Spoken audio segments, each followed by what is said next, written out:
Orang seperti diberkati itu misteri. Orang yang mendapatkan seolah-olah berkat itu misteri ya. Tetapi semua berkat itu tidak ujuk-ujuk Tuhan melimpahkannya. Pasti ada sebab dan akibatnya. Maka kemarin juga setialah terhadap perkara yang kecil, maka Tuhan akan memberikan perkara yang besar.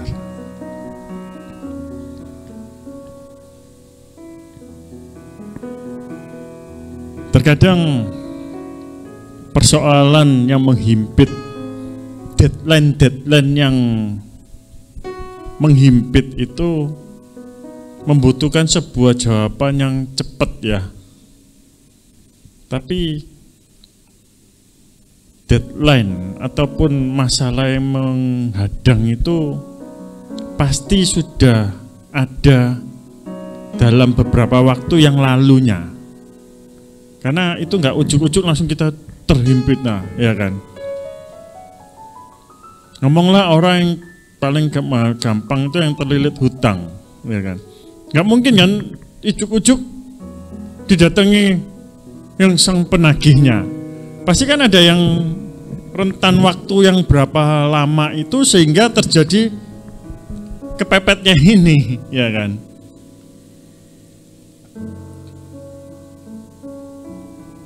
Tidak ada kata lain. Memang kita butuh yang cepat kan, butuh duit yang cepat ya. Bisa pinjam sana, pinjam sini untuk menutupi yang ditagih ini. Tetapi yang dibutuhkan adalah pertobatan.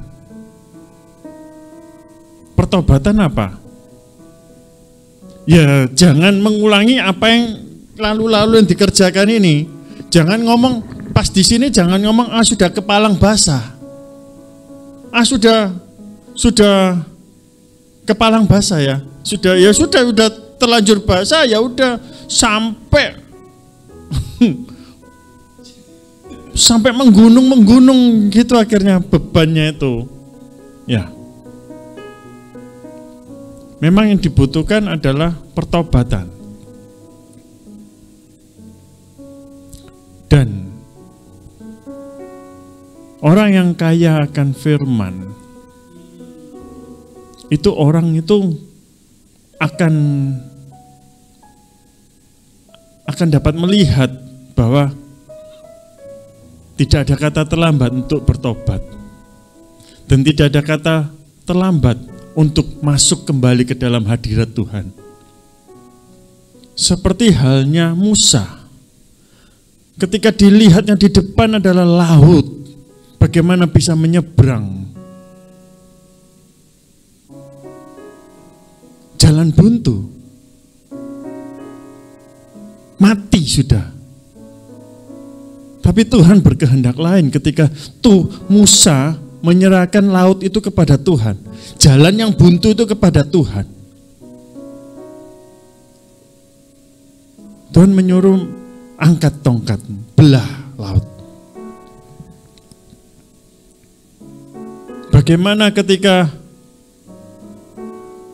tembok Yeriko mau yang menghadang itu bisa dirobohkan? Mustahil, suruh berkeliling 7 kali. Sudah mati Daniel di gua singa.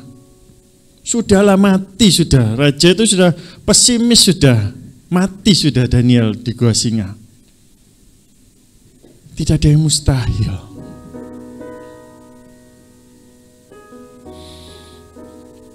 Lima roti 2 ikan untuk 5.000 orang. Omong kosong. Hal-hal itulah yang diceritakan di dalam Alkitab, firman Tuhan yang sudah semakin sirna. Dan itu akan semakin sirna jika tidak kita beritakan, kita mau omongkan kepada generasi muda. Karena nantinya ke depan generasi muda nggak akan percaya mujizat, nggak akan percaya bagaimana 5 roti 2 ikan bisa memberi makan 5.000 orang. Bagaimana di dalam keterdesakan Musa dapat membelah laut. Paling iku wis dicor iku, paling dasar laut wis dicor. Gak mungkin, nggak pasti ono helikopter. Itu pakai akal budi manusia, tetapi bukan menggunakan perkara ajaibnya Tuhan. Gak mungkin bisa 5 roti 2 ikan untuk 5.000 orang. Bagaimana janda di Sarfat bisa melunasi hutangnya juga? Ketika dia mendengar, ketika dia taat untuk menyediakan pundi-pundi untuk menampung minyak untuk dia dapat membuat roti.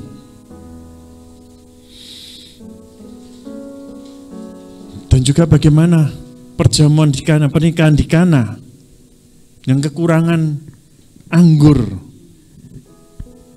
akhirnya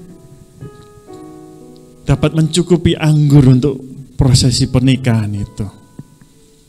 Ini hal-hal ajaib Tuhan, inilah yang ada di dalam Alkitab.